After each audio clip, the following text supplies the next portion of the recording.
Alright, so Hunter x Hunter. This is another one of those that I kept hearing about. I kept seeing the title, and thank you for telling me how to actually pronounce it because I never knew whether I should pronounce that X or not. Is it Hunter X Hunter, Hunter times Hunter, Hunter by Hunter, Hunter Hunter? Am I supposed to include the X and the H? It's kind of like holic. That's the three X's in front of it. Are I supposed to pronounce those? But no, you just leave them out completely. Anyway, I digress. Onto the show. Uh, this show is an RPG. That's basically what it boils down to. The show is a Japanese RPG. It was hilarious, especially the older version, because I've watched some of both versions. The older one was made in, I think, it was the late 90s, and the new one was made in 2011. And the 90s version especially is just like you could practically see on the screen. You gained Hunter Pass. You just caught the King of the Swamp. It was just, it was hilarious. Now, again, having had a glimpse of both versions, the newer version definitely has much higher production value. It also condenses it a lot more. It's slightly closer to the manga, for one thing. I looked up a little bit of the manga. I haven't read the whole thing, but I read just like the first couple chapters to see how close either version is.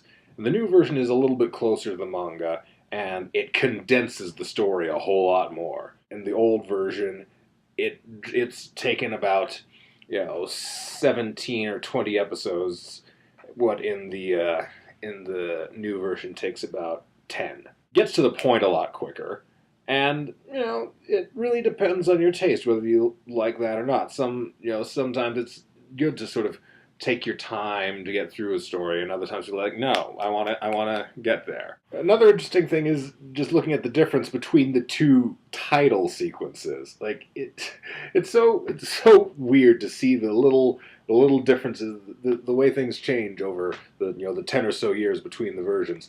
Like in the old version, very static, and it just shows characters waking up from naps in various locations or whatever, and they all coalesce and start walking together. They all smile at each other, and then main character runs forward and sort of summons the title card. New version, you have character walking or running, and then background fade out to show just the character running, and then character's face smiling at you in the foreground. That is such I can't count the number of times I've seen that, and it was just hilarious to see that juxtaposition between those two. And an aspect of that newer style that I kind of don't like is it's sort of spoilery. I mean, a lot of times they will show, these are all of your allies, and these are going to be the important enemies and the important, figures in whatever else. And here is a sort of snippet of an important confrontation that's going to happen later. And I don't really like that because, especially like say you're trying to, share the story with someone else. You want them to get it as it comes to them, not just have it, oh, hey, this is going to be a friend of ours. Like, that happened with One Piece. Like, a new shipmate was revealed in the opening credits before they actually became a shipmate in the show. So, they were an enemy at that point. You didn't know they were going to join you, so it was just like, okay, so much for that. So, yeah, I find that a little bit annoying. But at least this first one isn't too bad. It just says, okay, well, here, there are going to be four main characters, four allies, and okay, this guy with the weird hair and cards is going to be a major adversary.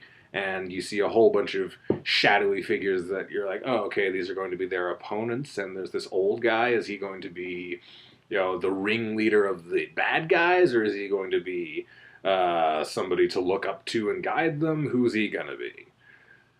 So it's not all that bad, but still, I'm not a particular fan of that style. But still, it is very interesting to see how the tastes change over the years. Now, as for the characters, you have your four main characters. You have Gon, Leorio, Kurapika, and Killua, who, if you've only watched the first 2 episodes, you haven't met him yet. But then, again, thanks to that spoilery opening, you've already met him. You already know who he's going to be. But, nothing for that. So, I do like the backstories. So I'm not gonna spoil them too much for people who haven't gotten to about the third or fourth episode, because you learn in that right after you meet them.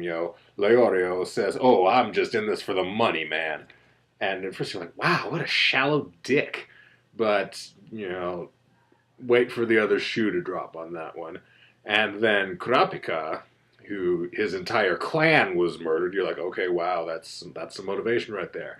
But then when you learn exactly what happened to his clan and why they were killed, what they were killed for, it's just like, whoa, okay. This, wow, this has a darker wow. And in the old version, they actually added a completely separate thing just to set up Gon and Leorio, which, why?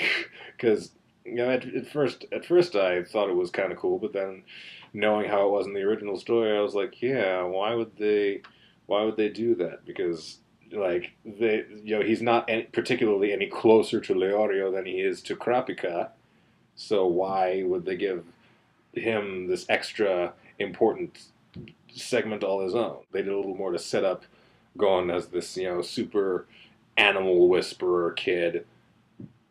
But, yeah. Gon is just a little weirdo. It's like, not as strange as some other characters I could name, but, Other than that, I really don't have much to say about it. I mean, it's good. It'll keep you entertained, but it's not one of those that sort of grabs you in and makes you just want more and more right away. But it's worth a watch. It's definitely worth a watch.